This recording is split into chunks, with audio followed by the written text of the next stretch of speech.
Good evening everyone and welcome to education for you 9 PM live class. दोस्तों बहुत बहुत स्वागत है, आप तमाम लोगों का हार्दिक अभिनंदन है एक और जबरदस्त क्लास में।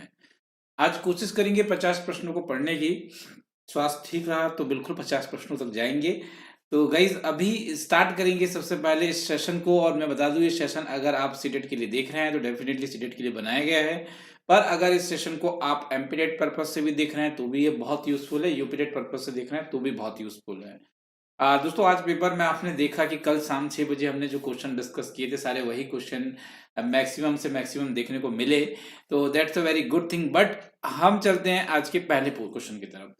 निम्नलिखित में से कौन सी फ्रायड, जो सिगमंड फ्रायड है ना, जिन्होंने मनोलैंगिक विकास का सिद्धांत का प्रतिपादन किया है, इनकी कौन सी अवस्था नहीं है आपको बताना है। निम्नलिखित में से कौन सी सिगमंड फ्रायड की मनोलैंगिक विकास की एक अवस्था नहीं है। ए कहता है मुख्य अवस्था, बी कहता है पूर्व संक्रियात्मक अवस्था, सी कहता है सुप्त अवस्था, और ये कहता है गुद्दा अवस्था। तो देखिए मेरे हिसाब से यहाँ मुखा अवस्था या सुप्ता अवस्था या गुद्दा अवस्था ये कहीं ना कहीं सिगमंड फ्रायड की अवस्थाओं में से जानी जाती है, और ये अवस्था आपके जीन पियाजे महोदय की है। किसकी अवस्था है? जीन पियाजे महोदय की अवस्था है। तो ये अवस्था बिल्कुल भी नहीं हो सकती दोस्तों। ऑप्शन नंबर 2 राइट आंसर है। अगला क्वेश्चन, किशोरों की सामाजिक आवश्यकता कौन सी होती है? जो किशोरी होता है आपने देखा है, इनकी सामाजिक सामाजिक आवश्यकताएं क्या होती है दोस्तों, आपसे ये पूछा जा रहा है। ऑक्सीजन की तो यार किशोरों को क्या, सभी को जरूरत होती है ये तो है ना। भूख की भी सभी को जरूरत होती है। लिंग की मैं कहूंगा किशोरों को होती है, या सुरक्षा की? तो सही जवाब इसका डी लॉक करना था, सुरक्षा। चलिए इसका जवाब देंगे आप मेरे से पहले। चलिए ये कहते हैं अनुवांशिकता और पर्यावरण के अध्ययन का शैक्षिक निहितार्थ क्या है? क्या होता है अनुवांशिक और पर्यावरण? यहाँ पे ये पूछा जा रहा है दोस्तों। जल्दी से आप लोग थिंक करेंगे और मुझे आंसर देंगे ताकि मैं आपको एक सही आंसर तक लेकर जाऊं अनुवांशिकता और पर्यावरण को लेकर।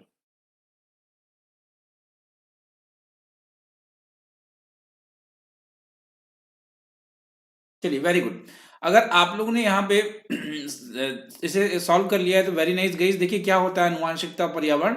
अनुवांशिकता और पर्यावरण का अध्ययन शिक्षकों को व्यक्तिगत विभिन्नताओं के कारण को समझने में सक्षम बनाता है। एक शिक्षक को अगर अनुवांशिकता की समझ होगी, अगर पर्यावरण की समझ होगी, तो वो ये भी समझ सकता है कि भाई व्यक्तिगत विभिन्नताएं किस तरह की होती है, और उनके अनुसार बच्चों को ट्रीटमेंट दे सकता है, उनके अनुसार बच्चों को पढ़ा सकता है। तो that's a very good thing. Option number 4 इसके लिए एब्सोल्युटली राइट है। अधिगम आमतौर पर व्यवहार में किसी भी प्रकार का परिवर्तन है। जैसा आपने सुना होगा ना, अधिगम व्यवहारों में परिवर्तन है। तो एक्चुअली किसके किसके परिणाम स्वरूप व्यवहार में परिवर्तन है? परिपक्वता, अनुभव, वृद्धि और विकास। चलिए देखना चाहूंगा लॉक करने के बाद क्या आंसर आता है आपका। चलिए एक बार यार वीडियो को शेयर कर देंगे सर। 9 जनवरी को सीजी टेट का है, प्लीज कुछ सजेशन करिए। देखिए सुनील जी, हाँ सीजी टेट का 9 जनवरी को है। आज मेरे हिसाब से 7 जनवरी है। देखिए आप अगर ये मेरी डेली क्लासेस देखते थे तो आप सीजी टेट में देखिएगा, आप लोग को बहुत हेल्प मिलेगी। जब आप पेपर देकर आओगे ना, मुझे बताना सीजी टेट में कितने सारे क्वेश्चन इससे आए थे, आप खुद बताओगे। एक्चुअली देखिए क्या होता है, यहाँ ऑप्शन नंबर 2 आपको चुनना था, 4th नंबर का। अधिगम आमतौर पर व्यवहारों में किसी भी प्रकार के परिवर्तन को संदर्भित करता है, साथ ही साथ ये अनुभव के परिणाम स्वरूप होने वाला एक परिवर्तन है। तो यहाँ ऑप्शन नंबर दूसरा आपको बिल्कुल सही था। चलिए एक जबरदस्त क्वेश्चन और आपके सामने। छोटू पाल जी बहुत बढ़िया। सुरभि तिवारी जी यहाँ कह रहे हैं 10 को एग्जाम लेवल हार्ड होगा कि नहीं? नहीं सुरभि तिवारी जी, ऐसा कुछ नहीं है। देखिए दोस्तों आप सभी को मैं बताना चाहूंगा यहाँ पर कि कल जिसका पेपर है, पहले wish you very all the best and best of luck for tomorrow examination guys. But आप जैसे ही पेपर से निकले मुझे तुरंत क्वेश्चन डिस्कस करें। कॉल के थ्रू मैंने एक नंबर दिया है, उसमें आप कॉल कर सकते हैं 12 से 1 बजे तक, या व्हाट्सएप में मैसेज भी कर सकते हैं। क्वेश्चन जैसे याद है वही कॉल करें, याद रखिएगा। तो यहाँ पर शैलेंद्र जी बिल्कुल ले सकते हैं संस्कृत, कोई दिक्कत नहीं है उसमें। अगला क्वेश्चन आपकी स्क्रीन में है कि ईवीएस शिक्षक पक्षियों के बारे में छात्रों के ज्ञान के परीक्षण करने के लिए आकलन और मौखिक और लिखित परीक्षण की योजना बना रही है। ऐसा नियोजन आकलन निम्नलिखित में से किस श्रेणी के आकलन के अंतर्गत आता है, आपको ये बताना है। अब देखिए यहाँ पर क्वेश्चन नंबर 5 की बात करेंगे तो यहाँ पे क्या हो रहा है, छात्रों के ज्ञान परीक्षण के लिए एक मौखिक परीक्षाएं, एक लिखित परीक्षाओं का आयोजन यहाँ पर किया जा रहा है। जैसा कि आप जानते हैं तो ये एक प्रकार का औपचारिक होता है, जैसा कि हाल ही में ही शायद ये क्वेश्चन मैंने एक बार और डिस्कस किया है आपसे। ये एक प्रकार का औपचारिक होगा, फॉर्मल टेस्ट होगा, जैसे कि आप एग्जामिनेशन हॉल पे देते हैं ना, जैसे आप स्कूलों में टेस्ट देते हैं, उनके बारे में ये बात हो रही है। पर्यावरण अध्ययन ईवीएस में उस पर्यावरण का अध्ययन है जहां हम रहते हैं। बहुबुद्धि के सिद्धांत के अनुसार किस संवेगात्मक बुद्धि से संबंधित हो सकता है? आप मुझे बताएंगे। क्वेश्चन नंबर हम लोग बात कर रहे हैं 6वें नंबर की। बी औपचारिक, बिल्कुल सही कहा आपने। देखिए ये कह रहा है कि आप ऐसे पर्यावरण का अध्ययन कर रहे हैं जहां हम लोग रहते हैं। तो बहुबुद्धि का सिद्धांत जो हार्वर्ड गार्डनर ने दिया है, उसके अकॉर्डिंग संवेगात्मक बुद्धि संबंधित किससे हो सकती है? अब देखिए क्या होता है, संवेगात्मक बुद्धि की अगर हम लोग बात करें तो आप संवेगों को समझते हैं, या तो खुद के समझेंगे या दूसरों के समझेंगे, या तो आप खुद की भावना को समझेंगे या दूसरों की भावना को समझेंगे। मैं आपको बता रहा हूँ, ये पॉइंट है। तो यहाँ ऑप्शन नंबर 1 आ जाता है कि अंत व्यक्तित्व और अंतरा व्यक्तित्व बुद्धियों के बारे में यहाँ बात की जा रही है। तो ऑप्शन नंबर 1 इसके लिए एब्सोल्युटली राइट है दोस्तों। Option number 1 is absolutely right. जब आप दूसरों की भावनाओं को समझे तो आप इसे अंतः व्यक्तित्व कह सकते हैं। जब आप खुद की भावना को सीखे तो इसे अंत व्यक्तित्व बुद्धि में रखेंगे, इसलिए ऑप्शन नंबर 1 आपका राइट होगा।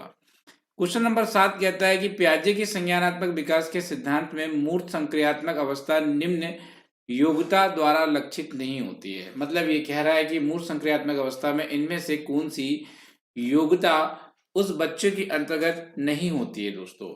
अब ये अवस्था जो होती है 7 से 11 वर्ष की होती है, और ये अवस्था नंबर 3 होती है, और इसमें बच्चों के अंदर संरक्षण का गुण भी आ जाता है, क्रमबद्धता आ जाती है, वर्गीकरण करने लग जाता है, विचारों की विलोमता आ जाती है, उत्क्रमणिता का गुण आ जाता है, पलटावी का गुण आ जाता है। पर मानसिक द्वंद्व में इसमें बच्चा नहीं रहता। मानसिक द्वंद्व में किशोर अवस्था में रहता है वो। तो किशोर अवस्था इसके बाद वाली अवस्था है, किशोर अवस्था इसके बाद वाली अवस्था है। पाठ्यचर्या में क्या शामिल है? एक्चुअली पाठ्यचर्याओं में क्या शामिल है? किसी विद्यालय की आंतरिक गतिविधियां, मतलब जो विद्यालय के अंदर काम हो रहा है और जो विद्यालय के बाहर बच्चा कर रहा है, खेल के मैदान में, एक्टिविटीज में, और जो विद्यालय के अंदर कक्षा कक्ष में कर रहा है। तो मेरे हिसाब से ये दोनों ही चीजें जो होती हैं आपकी पाठ्यचर्या में शामिल होती है। पाठ्यचर्या को अगर हम सिंपल लैंग्वेज में समझना चाहें तो पाठ्यचर्या वह है दोस्तों, जब दिन भर में जो भी कार्य बच्चा कर रहा है पूरे दिन में, लंच, इसमें लंच का पीरियड भी आप ले सकते हैं, तो वो उसकी पाठ्यचर्या है। आगे चलते हैं। ईवीएस शिक्षण में निम्नलिखित में से किस शिक्षण विधि में इंद्रियों का माध्यम से सीखने पे जोर दिया जाता है? मतलब आंख, कान, नाक, हाथ, इनसे आप सीख रहे हैं, तो वो किस में सीखते हैं? उपदेशात्मक में, भ्रमण में, मस्तिष्क में, या अन्वेषण विधि में? क्वेश्चन नंबर 9 है। ये तो ठीक, अच्छा है, मतलब क्वेश्चन नंबर 9 बहुत बढ़िया है दोस्तों, ये कहना चाहिए। देखिए भ्रमण विधि में भी आप आंखों का इस्तेमाल जरूर करते हैं, ये बात आप सही कह रहे हैं। ये कह रहे हैं कि इंद्रियों, अंगों के माध्यम से सीखने पे जोर दिया जाता है, और ये ज्ञान को टुकड़ों में दिया जाता है। तो दोस्तों ऐसा होता है आपका उपदेशात्मक विधि में। बिल्कुल बिल्कुल बिल्कुल। तो आगे चलते हैं अगले क्वेश्चन की तरफ, यहाँ पर हम रुक करते हैं, याद रखिएगा। देखिए टीएलएम शिक्षण सामग्री पर्यावरण अध्ययन के शिक्षण को कैसे प्रबलित करता है? बोले हुए शब्दों को पूरक बना देता है, गृह कार्य को आसान बना देता है, शिक्षक की गतिविधि को कम कर देता है, या पाठ्यपुस्तक की सामग्री को बदल देता है? आप मुझे बताएं यहाँ पे क्या होता है। देखिए आप टीचिंग लर्निंग मटेरियल इस्तेमाल कर रहे हैं, जिसे टीएलएम कहते हैं। अब टीएलएम आपकी पाठ्यपुस्तक को बदल नहीं पाएगा, शिक्षक की गतिविधि को कम नहीं कर पाएगा, गृह कार्य को आसान नहीं बना पाएगा। ये सिर्फ आपके जो बोले हुए शब्द हैं उसे यथार्थ में बदल देता है। अगर मैं आपको जियो बोर्ड के बारे में बता रहा हूँ, जियो बोर्ड कैसा होता है, ये वो जियो बोर्ड के बारे में, और उसके बाद डायरेक्टली मैं जियो बोर्ड आपको दिखा दूं, तो ये समझ जाइए जो मैं एक्सप्लेन कर रहा हूँ वो आपके सामने आ चुका है। कई ये चीजें थी। अगला क्वेश्चन, 10 वर्ष की आयु तक बच्चे खालिस्तान हो सकते हैं? आप ये बताइए, 10 वर्ष की आयु तक बच्चे खालिस्तान हो सकते हैं, आमूर्त सार समझ हो सकते हैं, प्रतीकों की समझ हो सकते हैं। अब ये बताओ 10 वर्ष की आयु में बच्चा है, और इनकी 7 से 11 वर्ष की आयु ही होती है बच्चों की मूर्त सोच की, है ना। 11 वर्ष तक उसके अंदर आमूर्त सोच नहीं आती है, अगर हम बात कर रहे हैं अकॉर्डिंग टू द जीन पियाजे। तो 10 वर्ष का बच्चा आमूर्त सोच नहीं रख पाएगा, केवल प्रतीकों की समझ रख पाएगा। मतलब ऑप्शन नंबर 1 इसके लिए राइट होगा। शिक्षार्थियों में जिज्ञासा, सुनिएगा, बच्चों में जिज्ञासा और रचनात्मकता जगाने के लिए ईवीएस शिक्षक में सबसे अच्छी रणनीति क्या होगी?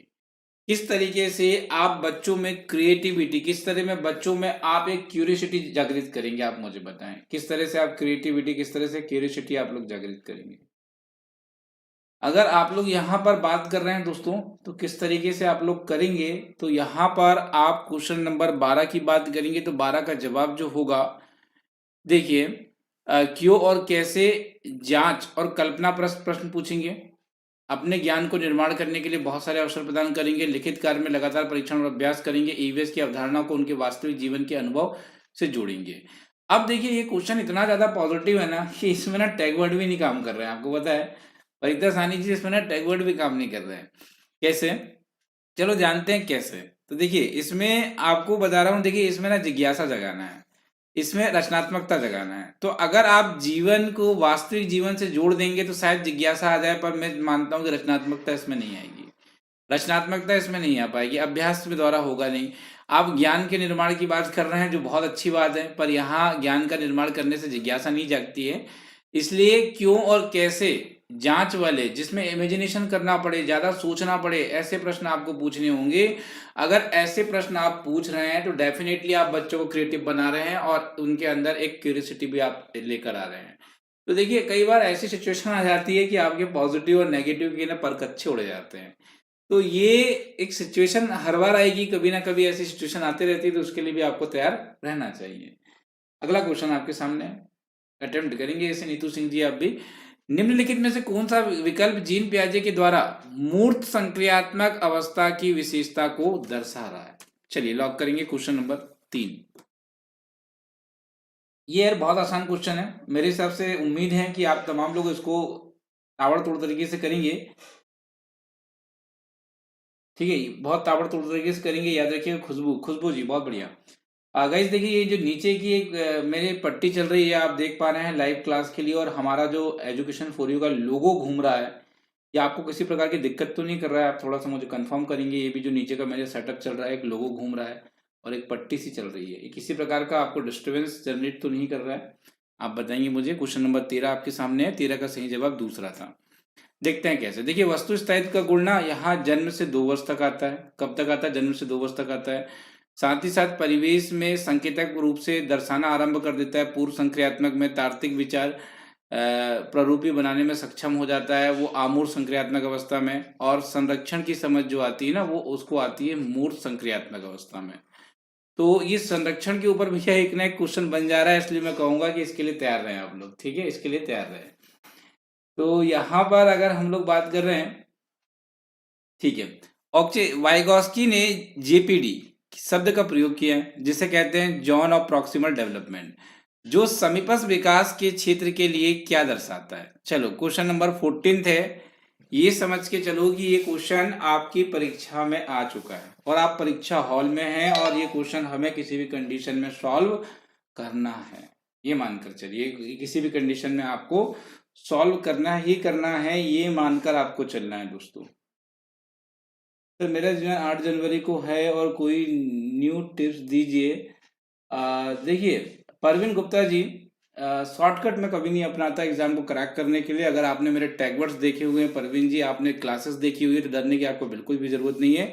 एस इट इज पेडागोजी आएगी, आप इजिली सॉल्व कर जाओगे, कोई दिक्कत की बात नहीं। यही आपको कहना चाहूंगा। ज्यादा परेशान ना हो, ज्यादा चीजें सर्च ना करें, आप रिलैक्स वे में कल पेपर देने जाए। जितना आपने पढ़ लिया वो काफी है।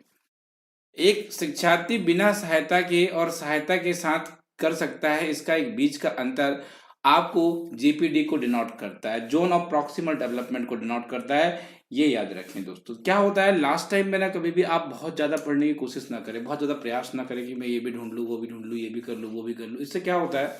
इससे डिस्टर्बेंस होता है। ठीक है, आपने एनसीईआरटी पढ़ रखी है, अगर आप ऐसा लग रहा है कि एनसीईआरटी भूल रहे हैं तो एक बार रिवाइज कर लो उसको। एनसीईआरटी थोड़ा सा मजे से भी पढ़ लेता है व्यक्ति, ऐसा है वहां पे। निम्नलिखित में से कौन सा बौद्धिक विकास का तत्व नहीं है? आपके दिमागी विकास का तत्व नहीं है, बौद्धिक विकास का तत्व नहीं है। यहाँ पे बात की जा रही, कुछ बच्चे बता रहे हैं कि इनका यहाँ पे 12 जनवरी को भी पेपर है। चलिए 12 जनवरी को भी पेपर है, अच्छी बात है। निम्नलिखित में से कौन सा बौद्धिक विकास का एक तत्व नहीं है दोस्तों? तो बौद्धिक विकास की आप बात करेंगे, आप चिंतन कर रहे हैं, बौद्धिक विकास से कल्पना कर रहे हैं, आप क्रिएटिविटी दिखा रहे हैं बौद्धिक विकास से, पर आप किसी प्रकार की सहनशीलता दिखा रहे हैं, किसी के जुल्म सह रहे हैं, तो मेरे हिसाब से ये बौद्धिक विकास नहीं है। यदि किसी व्यक्ति की मानसिक आयु कालानुक्रमिक आयु से कम है तो वह किस श्रेणी से संबंधित रखता है, आप बताइए। अब ये क्या कहना चाह रहा है हमसे, ये क्या कहना चाह रहा है कि उसकी मानसिक आयु जो है उसकी वास्तविक आयु से कम निकल रही है, मतलब 10 साल का बच्चा जो कर पा रहा है ना, वो भी नहीं कर पा रहा है वो। तो ऐसे बच्चे कैसे होंगे? ऐसे बच्चे कभी भी, आपको बता दो, उच्च बुद्धि वाले और श्रेष्ठ बुद्धि वाले बिल्कुल नहीं होंगे। ऐसे बच्चे होंगे आपके औसत से कम बुद्धि वाले बच्चे हो जाएंगे, क्योंकि इनकी मानसिक आयु कम निकल रही है इनकी रियल एज से। 10 साल का जो बच्चा कर रहा है, इन लोग नहीं कर पा रहे हैं। तो इसका कारण क्या हुआ? इसका कारण यही हुआ कि ये औसत से कम बुद्धि वाले बच्चे निकले हैं। सामाजिक संज्ञानात्मक विकास को ऐतिहासिक सिद्धांत निम्नलिखित में से किससे संबंधित है? Question number 17। ये कह रहे हैं कि ये पियाजे से संबंधित है, ये कहते हैं कि वाइगॉस्की से हैं, ये कहते हैं दोनों से हैं, दोनों से ही नहीं है। आपका क्या ख्याल है? सामाजिक संज्ञानात्मकता का विकास, सामाजिक और संज्ञानात्मकता नहीं है, सामाजिक संज्ञानात्मकता विकास है, ध्यान रखिएगा इस चीज को। तो ये विकास केवल और केवल, अगर हम बात करें 17वें नंबर की, तो तीसरा जवाब सही होगा, ये वाइगॉस्की को जाता है। समाज जहां बीच में आता है वहां जीन पियाजे की कट जाते हैं, जीन पियाजे वहां दिखाई नहीं देते हैं। आपको बता दूं, आपको सिर्फ समाज की बात हो रही है तो दैट इज अ वाइगॉस्की आपको दिखाई देने वाले हैं, आपको बता रहा हूं, जो अमेजिंग है दोस्तों, जो बहुत बढ़िया है। चलिए अगला प्रश्न देखते हैं यहाँ पर क्या आता है। अगला क्वेश्चन, गणित की कक्षा में शिक्षक द्वारा पूछे गए कुछ प्रश्न निम्नलिखित हैं, आप बताएं क्या है। इन्होंने पूछा 5 सेंटीमीटर त्रिज्या वाले वृत्त का क्षेत्रफल ज्ञात कीजिए। आप घन को कैसे परिभाषित करेंगे? 35 के गुणनखंड की सूची बनाइए। 1 से 100 तक की कितनी संख्याएं विषम है? आपको मुक्त अंत वाला प्रश्न, ओपन एंडेड क्वेश्चन बताने हैं, इसमें से कौन सा है ओपन एंडेड क्वेश्चन गाइस? चलिए जल्दी से आप सर्च करके मुझे बताएंगे कि ओपन एंडेड क्वेश्चन कौन सा है इसमें। चलिए मैं सभी को देखना चाहूंगा यहाँ पे। सर 16 तारीख को सेकंड पेपर कब हुआ है? अभी नहीं हुआ भाई, अभी नहीं हुआ, उस पर डेट भी कोई नहीं आया है अभी। संगीता जी देखिए, अगर आपका एडमिट कार्ड नहीं निकल रहा है ना, तो आप एट नाइट निकालिए, 12 बजे से 4 के बीच में निकालिए, 12, 1, 2 बजे निकालिए, 2 बजे रात के आसपास, तो निकल जाएगा वो, ठीक है।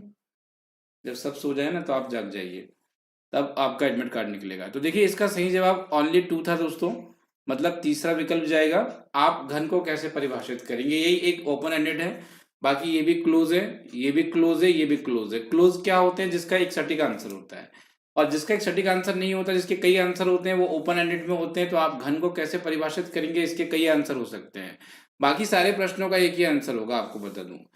तीसरी कक्षा का छात्र है सोनी, पर्यावरण अध्ययन की अवधारणाओं को अच्छे तरह से समझता है, लेकिन लिखते समय इसे समस्या का सामना करना पड़ रहा है। तो ये भाई साहब को क्या हो गया, आप बताइए, भाई साहब को क्या हो गया है, आप मुझे बताओ। सर मेरा 11 को पेपर है, मैं क्या पढ़ूं समझ में नहीं आ रहा है, क्या आपके वीडियो देखता हूं तो पास हो सकता हूं? कि राजू कुमार जी 100% बजाओगे। राजू कुमार जी प्लेलिस्ट विजिट करो मेरी, गैसिंग पेपर की, एनसीईआरटी की, और यहाँ पे टैग वर्ड्स की 3 प्लेलिस्ट आप देखते हो, डेफिनेटली आप 110 प्लस स्कोर कर जाएंगे इन 3 प्लस प्लेलिस्ट से। अभी भी देरी नहीं हुई आपको, अभी भी आप स्कोर कर सकते हैं 110 प्लस। ये कहते हैं तीसरी कक्षा का जो छात्र सोनी था, इसे लिखने में दिक्कत आ रही है, तो लिखने की जब दिक्कत आती है ना, तो उसे हम डिस्ग्राफिया कहते हैं। डिसलेक्सिया पढ़ने से है, डिस्फेजिया बात करने से है, और डिस्केकुलिया गणित से है। ये याद रखें आप लोग। और डिस्ग्राफिया लिखने संबंधित विकार हैं, इनसे आप याद रखें। सांपों के संबंध में आपको बताना है कौन सा कथन सत्य है। सांपों के संबंध में ये कहते हैं कि भारत में सभी प्रकार के जहरीले सांप होते हैं। चलिए भाई, हमने तो सुने थे कि 4 प्रकार के होते हैं, एनसीईआरटी जब हम पढ़ते थे, अफई, दुबैया, करेत, ये सुना था हमने। 4 जहरीले सांपों में अगर आप देखेंगे, एक कोबरा है, एक कॉमन क्रेट है, एक रसेल है जिसे आप दुबैया कहते हैं, और एक स्कैल्ड वाइपर है जिसे आप अफई कहते हैं, ठीक है। तो चलो ठीक है, ये नाम तो कोई दिक्कत की बात नहीं है। जब ये काटता है तो जीभ के माध्यम से शरीर में प्रवेश करता है, जीभ के माध्यम से नहीं करता मेरे हिसाब से, उसके विष दंत होते हैं। कौन से दंत होते हैं? विष दंत होते हैं। और जब किसी व्यक्ति को काटता है तो 2 उस विष दंतों से जो खोखले होते हैं, जो कैसे होते हैं, खोखले होते हैं, और इन खोखले दांतों से ही वो क्या करता है, अंदर विष पहुंचाता है। सर्पदंश की कोई दवा ही नहीं है भैया, एक दवा बनी हुई है जिसका नाम सीरम है। एक दवा बनी हुई है जिसका नाम सीरम है और सीरम आपको गवर्नमेंट हॉस्पिटल में मिलेगी। तो मतलब इसका सही जवाब मुझे केवल और केवल मिला है दूसरा, बाकी सब रिजेक्टेड है। चलिए किस किसने छक्के मार दिया भाई, बहुत बढ़िया यार, सीमा सोलंकी जी क्या बात है, मंगल सिंह जी बहुत बढ़िया, कमाल कर रहे हो आप लोग इस तरह का क्वेश्चन सॉल्व करके। अगला क्वेश्चन कहते हैं बच्चों में समूह भावना को विकसित करने के लिए शिक्षा में निम्नलिखित प्रावधान की आवश्यकताएं हैं। ए, स्कूल को सहकारी खेल कूद कराना, समूह में गतिविधि नृत्य संगीत नाटक कराना, सामूहिक खेल के मैदान पर अभ्यास और शारीरिक अभ्यास कराना, उपयुक्त में से सभी। क्वेश्चन नंबर 21 है। मेरे हिसाब से अगर आप एक सामूहिक भावना उत्पन्न करना चाहते हैं तो खेल कूद के माध्यम से बहुत अच्छा है, नृत्य संगीत नाटक भी अच्छा है, शारीरिक अभ्यास भी अच्छा है, तो इन सभी माध्यम से हो रहा है तो कोई दिक्कत की बात ही नहीं है। एक बार आपसे कहेंगे कि वीडियो को आप लोग शेयर कर देंगे। प्राथमिक कक्षा में ईवीएस की पाठ्य पुस्तक की क्या विशेषता होनी चाहिए, ये क्वेश्चन ऑलरेडी बन चुका है, सीटेट में ये क्वेश्चन ऑलरेडी बन चुका है और आपसे कहता हूं कि कभी भी ये आपको फिर से बन सकता है, यूपी टेट में भी बन सकता है, सीटेट में भी बन सकता है, एमपी टेट में तो बन ही सकता है ये। तो आप ध्यान दें इस क्वेश्चन के ऊपर। वास्तविक जीवन की कहानियां और व्यक्तियों को विकसित करना चाहिए, इसे सामाजिक और भौगोलिक परिवेश की विविधताओं पर ध्यान देना चाहिए, इसे सभी छात्रों के लोगों को सम्मान करना चाहिए चाहे उनकी जाति लिंग क्षमता सामाजिक संस्कृति पृष्ठभूमि कुछ भी हो। ये कहते हैं इसे संघर्ष में अराजकता में आधारित ऐतिहासिक राजनीतिक घटनाओं पर ध्यान देना चाहिए। तो 22 नंबर का क्वेश्चन है, मेरे हिसाब से ईवीएस की पाठ्य पुस्तक कैसी होनी चाहिए। तो ईवीएस की पाठ्य पुस्तक एक ऐसी पाठ्य पुस्तक होनी चाहिए मेरे हिसाब से जहां सभी प्रकार के लोगों को सम्मान होना चाहिए, चाहे उसकी जाति लिंग कुछ भी हो, इससे कोई संस्कृति हो, उससे कुछ भी फर्क नहीं पड़ना चाहिए। हालांकि देखिए 22 नंबर का पहला और दूसरा भी अच्छा था, ऐसी बात नहीं है, पर हमें सर्वश्रेष्ठ विकल्प चुनना पड़ता है, आप लोग जानते हैं सबसे अच्छा विकल्प चुनना पड़ता है, तो इसका राइट आंसर यही था। अगला क्वेश्चन आता है आपके सामने, एक ईवीएस की कक्षा में दीवारों पर सीखने का मकसद क्या है, आप ये बताएं। दीवारों से परे, सुनिएगा, दीवारों से परे सीखने का मतलब क्या है। 23 नंबर का क्वेश्चन है, क्वेश्चन बहुत अच्छा है, दीवारों से परे सीखने का मतलब क्या है, आप ये बताइए। दीवारों से परे का मतलब समझते हैं आप लोग कि आज जो ट्रेडिशनल शिक्षा आप लोग ले रहे थे ना, पुस्तकों के माध्यम से, बुकों के माध्यम से, अन्य माध्यमों से, उससे कहीं ना कहीं आपको बाहर निकाला जाएगा, आपको अलग तरीके से सिखाया जाएगा। तो समस्या समाधान के साथ सीखना और गुणवत्ता में सुधार करना, इसे हम लोग कह सकते हैं कि आप दीवारों के परे सीख रहे हैं। कैसे सीख रहे हैं, दीवारों के परे सीख रहे हैं। आगे चलते हैं। ये कुछ बच्चे लगा रहे हैं कि शिक्षक का, देखिए मैंने हमेशा से समझाया आपको कि शिक्षक का बोझ करने की किसी को कम जरूरत नहीं है, शिक्षक के ऊपर कोई बोझ है ही नहीं, और यहाँ शिक्षक का बोझ आपको कम नहीं करना है, वो खुद कम कर लेगा। निम्नलिखित में से किसका उपयोग कहानी आधारित कार्यों में किया जा सकता है, किसका उपयोग कहानी आधारित कार्यों में किया जा सकता है, गीत का, वीडियो रिकॉर्डिंग का। तो देखिए अगर आप कहानी बताएंगे तो मेरे हिसाब से आप वीडियो रिकॉर्डिंग भी कर सकते हैं, और गीत तो कहानियों में शामिल होता ही है। ईवीएस की कक्षा में रचनात्मक वातावरण आप कैसे बनाएंगे, एक ऐसा वातावरण जहां बच्चे ज्यादा से ज्यादा सीख पाए, ऐसा वातावरण आप कैसे बनाओगे एक ईवीएस की कक्षा में। दोस्तों जल्दी मुझे बताइए, ईवीएस की कक्षा में एक ऐसा वातावरण आप लोग कैसे निर्मित करेंगे, कैसे बनाएंगे दोस्तों। चलिए यहाँ अगर हम लोग क्वेश्चन नंबर 25 देख रहे हैं, 25 का सही जवाब जो निकल कर आता है वो ऑप्शन नंबर 4 आता है। व्यक्तिगत अंतर के आधार पर छात्र के पिछले ज्ञान और अनुभव का प्रयोग करके। बिल्कुल दोस्तों, आप यहाँ पे बच्चों के दृष्टिकोण को स्वीकार करके एक समस्या खड़ी करके या दुनिया की समझ का निर्माण नहीं करते हैं, या ये सारी चीजें करके नहीं कर पाएंगे। यहाँ कहीं ना कहीं व्यक्तिगत अंतर के आधार पे छात्रों के पिछले ज्ञान और अनुभव से कनेक्ट करके आप लोग ऐसा कुछ कर सकते हैं बच्चों के लिए। दोस्तों आगे चलते हैं। यहाँ एक प्रश्न आ रहा है, निम्न में से कौन सी आकृति चौपड़ नहीं होती है। चौपड़ का अर्थ होता है एक डिब्बे की तरह, एक वर्ग की तरह, आप लोग कह सकते हैं कि एक चौपड़ है।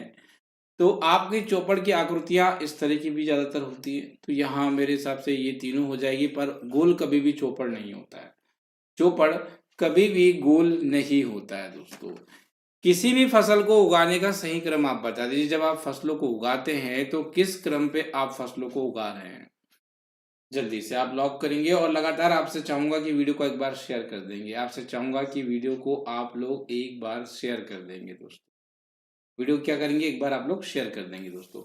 यहाँ अगर हम बात करें, सबसे पहले मिट्टी की खुदाई करो, खेत की जुताई करो, फिर बीज बो, फिर पानी दो, खरपतवार निकालो और उसके बाद फसलों की कटाई कर लो। ये ऑलरेडी सही क्रम है, आपको दिमाग लगाना नहीं है, इसमें पहला सही है। निम्न में से कौन सा अन्य से भिन्न है? यहाँ पे औरों से अलग आपको कौन सा दिख रहा है?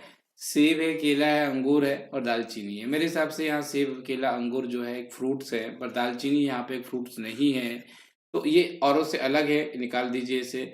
मोहन सुबह 11 बजे डॉक्टर के अपॉइंटमेंट लेता है, 3 घंटे के बाद ये घर से निकलता है, तो मोहन कितने बजे निकला था? आप ये बताइए। 11 बजे अपॉइंटमेंट लिया था इन्होंने, 12, 1, 2 बज जाएगा अगर ये 3 घंटों के बाद जा रहा है तो। ठीक है, चलिए, तो यहाँ जवाब आपका आता है 2 बजे। क्वेश्चन नंबर 29 है, पर 2 बजे सुबह के नहीं होंगे वो, 2 बजे दोपहर के होंगे। आपको बता दूं 2 बजे किसके होंगे? दोपहर के होंगे, सुबह के नहीं होंगे दोस्तों। आगे चलते हैं। एक पश्मीना ऊन के बारे में सभी ने सुना है। पश्मीना ऊन बहुत ही प्रसिद्ध है, और ये पश्मीना ऊन का संबंध किससे है दोस्तों? आप ये बताएंगे। चलो, आपको चूज करने का टाइम देता हूँ। क्वेश्चन नंबर 30 है, आप मुझे बताएं। देखिए, ये कह रहे हैं कि ये गर्मियां बकरियों में कुछ बाल के रूबे खो देती है, तो ये बात गलत है मेरे हिसाब से। ये बहुत ही पतला और बहुत ही गर्म होता है, ये बात तो मेरे हिसाब से ठीक है। यहाँ पे, सॉरी, ये ठीक है, ये भी ठीक है, सॉरी फॉर दैट। जिन बकरियों में नरम पश्मीना ऊन एकत्रित किया जाता है वो बहुत कम ऊंचाई पे होती है, ये स्टेटमेंट गलत है इसमें, तीसरा वाला। कि जब इन्होंने लिखा ना बहुत कम, तो ये बिल्कुल गलत लिखा है इन्होंने, जबकि वो 5000 मीटर ऊंचाई पहाड़ों पर रहती है। ठीक है, और आपको पता टेम्परेचर कितना रहता है वहां पर? टेम्परेचर -40 सेल्सियस रहता है, इतनी ऊंचाई में रहती है। और किसके साथ रहती है? ये लद्दाख, लेह लद्दाख में पाई जाती है, और ये चंगपा जनजाति के साथ रहती है, जो चंगथंग चंगथंग लोगों को कहा जाता है यहाँ पे। और ये इनकी लेखा लेखा इनके रहने की जगह होती है जानवरों की। और रेबो यहाँ पे एक टेंट होता है जो लेह लद्दाख की जनजाति जिसमें निवास करती है। आगे चलते हैं। निम्नलिखित में से कौन सा प्राथमिक स्तर पर गणित शिक्षण की एक पाठ्यचर्या की अपेक्षाओं से मेल नहीं खाता है? मतलब गणित शिक्षण के लिए बना नहीं है, ऐसा हम लोग कह सकते हैं इस चीज को। ये कहते हैं उन्हें नियमित अभ्यास, धैर्य, आत्मनिर्भरता और कठोर परिश्रमी जैसी आदतों का विकास करना, उन्हें उनके वास्तविक जीवन के साथ गणित के संबंध की जानकारी प्राप्त करने के लिए कहना, विषय की मूलभूत अवधारणा और प्रतिक्रियाओं पर स्पष्टता देना, किसी प्रश्न के आंकड़ों का विश्लेषण करना और निष्कर्ष निकालना, कक्षा के सामने प्रस्तुत करना। अब देखिए, जब आप प्राइमरी लेवल में होते हैं, एट अ प्राइमरी लेवल में आप लोग होते हैं, तो मैं आपको बता दूं,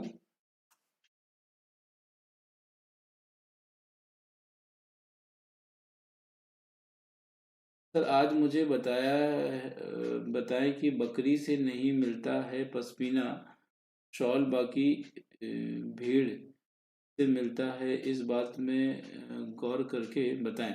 नहीं, देखिए चकोदर सिंह जी, देखिए वो ना एक खास तरह की बकरी होती, भीड़ नहीं होती। मैं आपको बता दूं, अगर कुछ बच्चे कंफ्यूज हैं कि पश्मीना ऊन भेड़ से मिलता है या बकरी से मिलता है, तो उन्हें स्पष्ट करना चाहूंगा, भीड़ नहीं होती, वो बकरी होती है। एक खास तरह की बकरियां होती हैं जो पश्मीना ऊन देती है आपको, वो भीड़ नहीं होती है। अकॉर्डिंग टू द एनसीईआरटी अगर आप पढ़ रहे हैं चकोदर जी, तो वो कभी भी, मैं आपको बता दूं, यहाँ पर वो भीड़ नहीं होगी, याद रखें इसमें।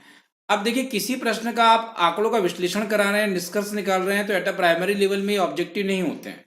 प्राइमरी लेवल, प्राथमिक स्तर में बच्चा किसी भी चीज का निष्कर्ष नहीं निकाल सकता है, किसी भी चीज का विश्लेषण नहीं कर सकता है। ये चीजें याद रखेंगे आप लोग। आप सोच रहे होंगे कि कठोर परिश्रम कराना, भैया गणित में कठोर परिश्रम होता है, that is the right answer. ये आप लोगों से क्वेश्चन खेल रहा था, आपको बता दूं, खेल रहा था।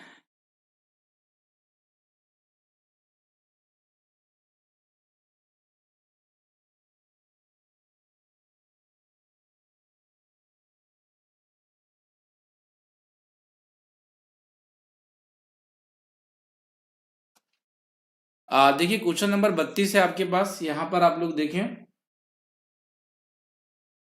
देखिए, जो बच्चे कह रहे हैं ना भीड़ होती है, उनसे कहूंगा एक बार जाकर ना एनसीईआरटी पढ़िए। आप लोग एक बार एनसीईआरटी पढ़ लीजिए जरा, वो भीड़ नहीं होती, जाकर आप देखिए वहां पर। ठीक है।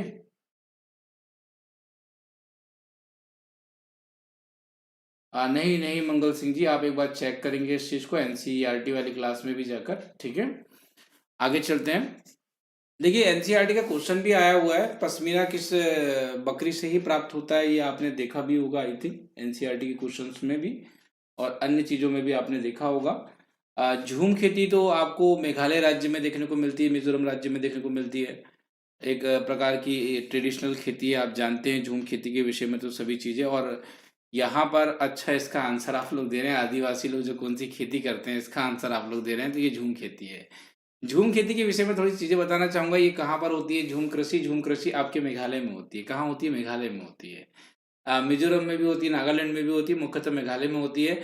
और झूम कृषि एक प्रकार की स्थानांतरित कृषि है, ये जैव रासायनिक कृषि नहीं है, स्थानांतरित कृषि है। इसमें एक समय में एक ही जगह ज़्यादातर खेती नहीं कर सकते हैं। इसमें व्यक्ति को क्या होता है कि एक बार खेती करने के बाद ना कुछ सालों के लिए खुला छोड़ना पड़ता है, किसी भी प्रकार की खाद का इस्तेमाल नहीं होता, किसी चीज़ को उखाड़ा नहीं जाता है, किसी भी चीज़ को जलाया जाता है काट कर केवल, और जो राख आती है उसे खाद की तरह इस्तेमाल भी किया जाता है। अगला प्रश्न आपके सामने है, सीटेट में ये क्वेश्चन आया है पश्मीना शॉल वाला। हाँ आया होगा ना दिनेश चौहान जी, आया होगा।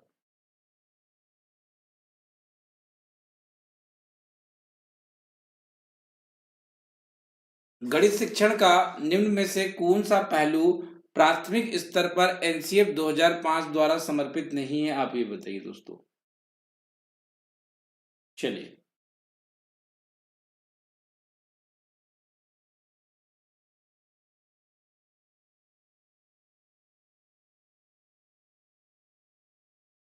क्या योगेश पाठक जी क्या क्लियर करना है, आप मुझे बताएं थोड़ा सा, तो मैं क्लियर कर देता हूँ आपको, जल्दी से आप लोग मुझे बताएं। देखिए गणित शिक्षण में निम्नलिखित में से कौन सा पहलू प्राथमिक स्तरों पर एनसीएफ के द्वारा समर्पित नहीं है, तो सभी सूत्रों को रट लेना, सभी सूत्रों को याद कर लेना, ये कभी भी एनसीएफ ने नहीं कहा है दोस्तों। आगे चलते हैं।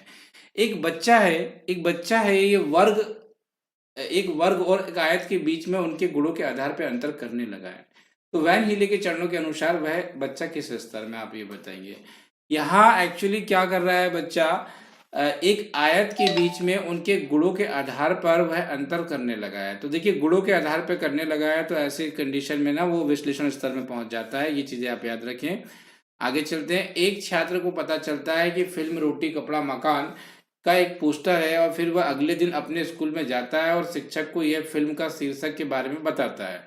तो इस संदर्भ में शिक्षक को निम्नलिखित में से किस विषय या किस उप विषय को नहीं पढ़ाना चाहिए, मतलब किस थीम को या किस सब थीम को नहीं थीम नहीं पढ़ाना चाहिए, आप ये बताइए। रोटी कपड़ा और मकान और पोस्टर की बात कर रहा है। अब देखिए यहाँ पे जब बात की जा रही है रोटी कपड़ा मकान की, तो देखिए यहाँ पे रोटी आएगा तो भोजन पढ़ा दो, मकान आया है तो ये पढ़ा दो, पर आपको यात्रा करने की तो बात ही नहीं की गई। रोटी कपड़ा मकान का एक पोस्टर देखा, मतलब इसमें यात्राओं का कोई जिक्र नहीं है, तो आप यात्राएं मत पढ़ाइए। जब इन्होंने रोटी कपड़ा मकान कहा है तो आप भोजन पढ़ा दीजिए, आश्रय पढ़ा दीजिए। तो ये मुद्दे की बात है, ऐसे क्वेश्चन आए थे सीटेट में, आपको बता दूं। निम्नलिखित में से कौन सा कथन गणित की प्रकृति के बारे में एक मिथक नहीं है, मतलब गलत नहीं है। चलो आप बताएंगे गणित की प्रकृति के बारे में कौन सा गलत नहीं है दोस्तों, आप लॉक करेंगे इसे। चलिए, जिसका कल पेपर है भाई, wish you very all the best and best of luck guys, याद रखें इस चीज को।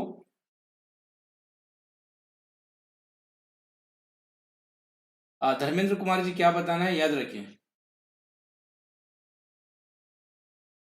देखिए कभी भी आपको बता दूं, आपने जब चंगपा जनजाति या लद्दाख के बारे में पढ़ा है, तो लद्दाख कभी भी भीड़ों के साथ नहीं रहते हैं, आपको बता दूं। लद्दाख जो होती है ना वो भीड़ों के साथ नहीं रहते। चलो ये क्लियर कर देते हैं, बच्चे इसमें बड़े फंसे हुए हैं मुझे ऐसा लग रहा है। चलो पहले इसको क्लियर कर देते हैं। सहज बोध गणित से सीखने और समस्याओं को हल करने में आधारशिला है। देखिए इसका एक प्रमाण आपको बताता हूँ, आप ना एनसीईआरटी की बुक खोल के चंगपा जनजाति के बारे में पढ़े, तो चंगपा जनजाति अपनी बकरी के साथ रहते हैं, क्योंकि बताऊं ये बकरी जो होती है ना, इन्हें दूध मांस ऊन आदि दे देती है। तो ये खास तरह की बकरी ही होती है जो आपको पश्मीना ऊन प्रोवाइड करती है, और बकरियों से गर्मियों में बाल उतारे जाते हैं क्योंकि इन्हें गर्मी बर्दाश्त कर सके।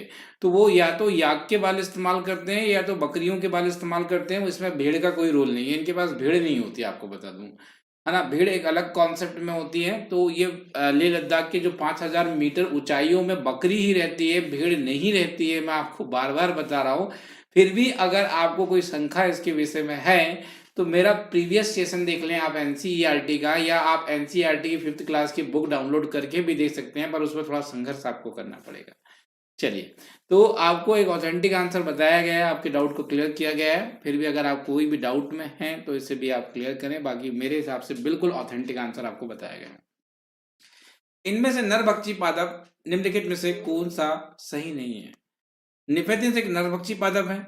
भारत में नरभक्षी पादप नहीं पाए जाते हैं। इनमें एक पौधा विशिष्ट गंध होती है, या ये मेंढक कीड़े और चूहे फंसाकर खा जाता है। तो देखिए, इसमें आपको बता दूं, भारत में नरभक्षी पादप नहीं पाए जाते हैं, ये बात गलत है। भारत के मेघालय में नरभक्षी पादप पाए जाते हैं। भारत के मेघालय में यहाँ पर ये पाए जाते हैं। मोहित राज जी कह रहे हैं सर आपकी वजह से सीरियल बहुत अच्छा हुआ आज, थैंक यू सर, आपने बहुत सपोर्ट किया। चलिए मोहित राज जी, बहुत बढ़िया, अगर आपने पेपर अच्छे से देकर आया तो very good and very well done. ठीक है मोहित राज जी, ने बताइए कि जो हमारे जो क्वेश्चन डिस्कस होते हैं, ये इस तरह के क्वेश्चन आ चुके हैं। आपको बता रहा हूँ, पक्षियों की दृष्टि के संबंध में आपको कुछ कथन दिए गए हैं, आपको चुनना है और मुझे बताना है पक्षियों की दृष्टि के संबंध में कौन सा कथन सही है। कुछ पक्षी जैसे चीलबाज गिद्ध होते हैं, ये हमसे 4 गुना देख पाते हैं। अधिकांश पक्षियों की आंखें ठीक नहीं होती हैं। पक्षी के सिर के दोनों तरफ आंखें होती है। देखिए ये वाला तो ठीक है, पक्षियों के सिर के दोनों तरफ आंखें होती है, और पर ये ठीक नहीं होती है, गलत है। सभी पक्षियों की आंखें मैक्सिमम से मैक्सिमम ठीक ही होती है, आपने भी देखा है। पहला और तीसरा जवाब सही है दोस्तों। आगे चलते हैं। एक वर्गाकार, चलो इसको अभी लीव करते हैं, अभी मैथमेटिक्स सॉल्यूशन वाला नहीं लेंगे हम। क्वेश्चन नंबर 40 में हम लोग आ चुके हैं। ब्रेल लिपि के बारे में क्वेश्चन आ रहे थे पहले पहले, फिर उसके बाद आना बंद हो गए। हालांकि ये एक अलग बात है। विश्व ब्रेल दिवस कब मनाया जाता है? आप ब्रेल लिपि के बारे में जानते होंगे, नहीं जानते तो सुन लीजिए। एक लुई ब्रेल थे फ्रांस के रहने वाले, जिन्होंने एक ब्रेल लिपि का इन्वेंशन किया था, जो ब्लाइंड बच्चों को पढ़ाने के लिए है। और ये 6 डॉट्स में काम करती है। कितने डॉट्स में काम करती है? 6 डॉट्स में काम करती है।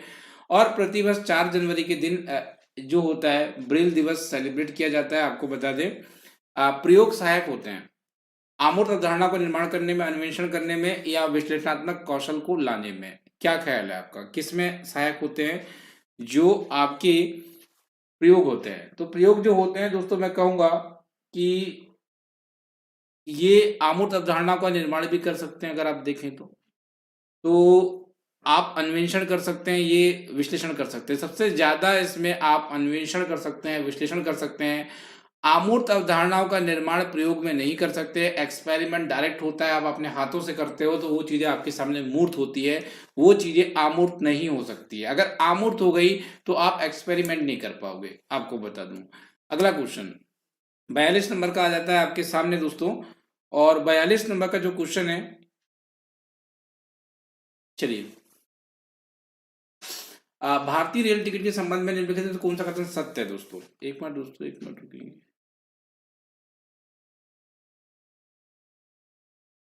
ठीक है, भारतीय रेल टिकट के बारे में कौन सा कथन सत्य है, आपको ये बताना है। ये कह रहे हैं यह यात्री का पूरा समय सारणी देता है, यह ट्रेन नंबर और आगमन समय का विवरण देता है, पीएनआर नंबर, टिकट नंबर एक ही चीज होती है। तो आप मुझे बताएं इसमें कौन सा स्टेटमेंट सही है। तो देखिए यहाँ पे मैं आपको बता दूं, ये केवल दूसरा सही है। पीएनआर नंबर और टिकट नंबर अलग अलग होते हैं। आपको पता है ना, पीएनआर का फुल फॉर्म अभी स्टूडेंट ने पूछ चुका है। और ये क्या होता है? पैसेंजर नेम रिकॉर्ड होता है। पैसेंजर नेम रिकॉर्ड होता है। पीएनआर नंबर, टिकट नंबर अलग होता है भैया। पीएनआर नंबर होता है पैसेंजर टिकट रिकॉर्ड्स। तो अगर हम लोग बात कर रहे हैं 42 नंबर की, तो यहाँ केवल दूसरा सही हो रहा है कि ट्रेन नंबर और आगमन का समय का विवरण इसमें दिया जाता है। यात्रा का पूरा विवरण नहीं दिया जाता, कि यात्रा का पता दिया जा रहा है, यात्रा की समय सारणी दी जा रही है, कब से कहाँ तक है। तो ये चीजें उतनी ज्यादा इसमें नहीं होती है दोस्तों। यात्री का नाम नहीं होता है, याद रखें, टिकट में कभी भी यात्री का नाम नहीं होता है।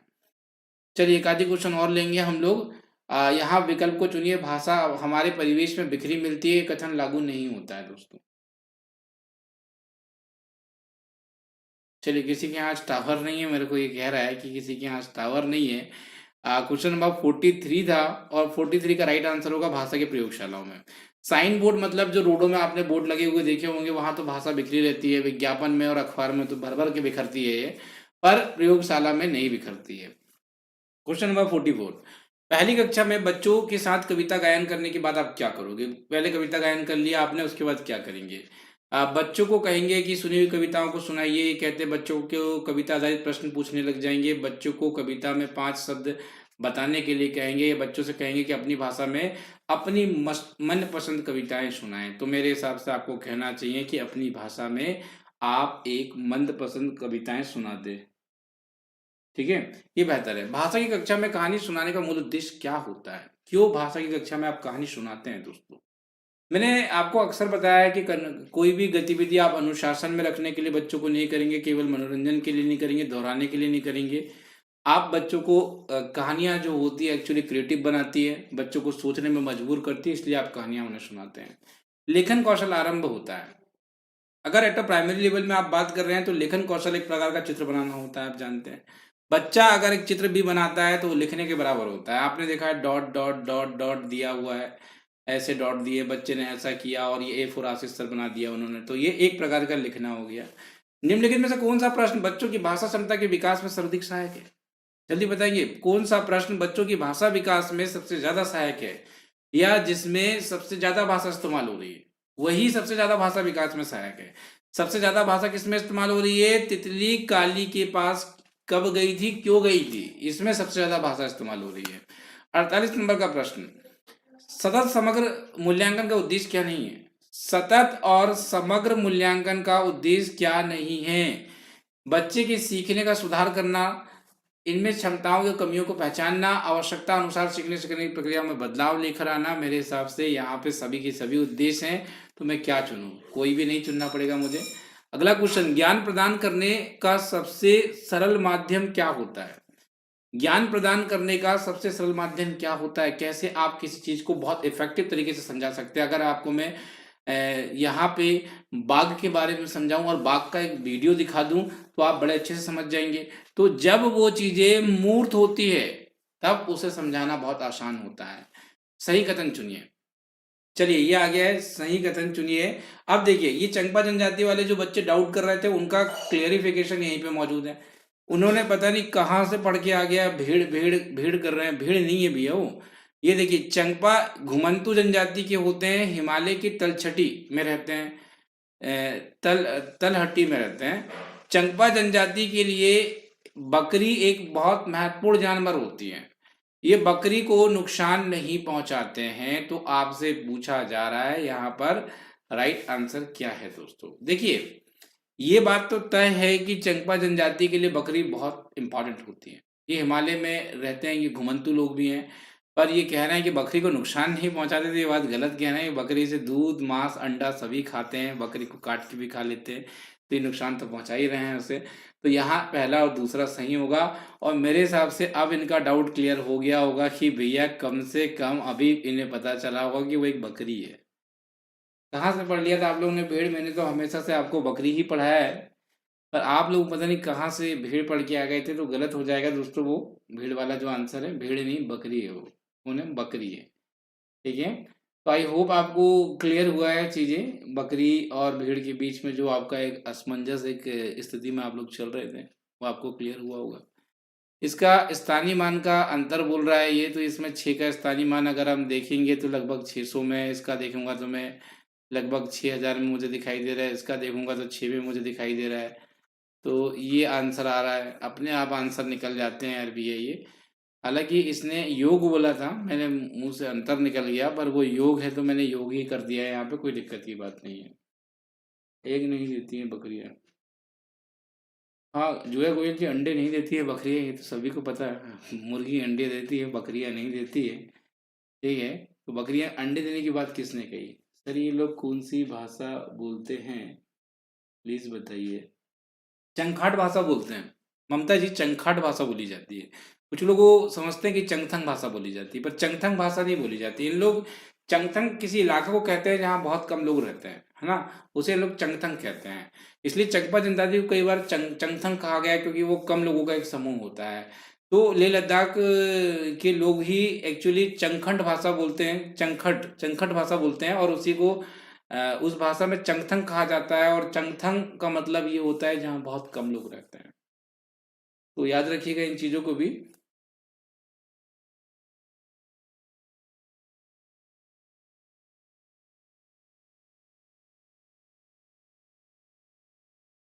सर आपकी सेवा हम कहीं भी क्लास नहीं लेते हैं, पर आज एक नहीं, चकोदर सिंह जी देखिए एनसीईआरटी आप देखकर एक प्रमाण दे सकते हैं कभी भी। मैं आपको बता रहा हूँ चकोदर सिंह की वो भीड़ नहीं है, वो बकरियां ही हैं। और देखिए इसका अगर प्रमाण आपको सही चाहिए ना, सीटेट के प्रीवियस ईयर देखिए जहाँ पश्मीना ऊन के बारे में उन्होंने पूछा होगा, तो सीटेट ने साफ साफ क्वेश्चनों में लिखा है कि पश्मीना ऊन किस बकरी से प्राप्त होता है। तो वो क्वेश्चन में ही आंसर मिल जाएगा आपको, आपको एनसीईआरटी के पास जाने की जरूरत भी नहीं है ना। तो ये चीजें हैं, तो आप इन चीजों को देख लें। तो हाँ, बिल्कुल मंगल सिंह जी 101% कन्फर्म करें आप लोग। मैं तो कहता हूँ मुझे स्क्रीनशॉट भी शेयर करें आप लोग अगर आपको कन्फर्म नहीं होता है तो। चलिए गाइस आज के लिए इतना ही। कल जो एग्ज़ाम देने जा रहे हैं, wish you very all the best and best of luck.